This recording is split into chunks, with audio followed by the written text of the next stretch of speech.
Vote দিয়ে সবাইকে ধন্যবাদ। আজকে মাটি মিছিল প্রতীক আছে। এই মাঠে দাঁড়িয়ে বেগম খালেদা জিয়াকে সামনে রেখে আমি জীবনে অনেকবার বক্তব্য দিয়েছি।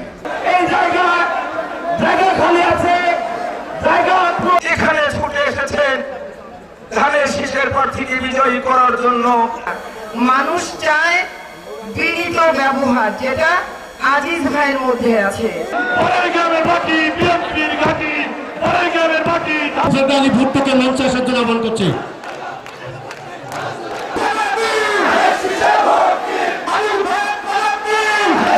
আব্দুল আজিজ ভাইকে মঞ্চে আসার জন্য বিশেষভাবে অনুরোধ এসেছে। আমরা আজকে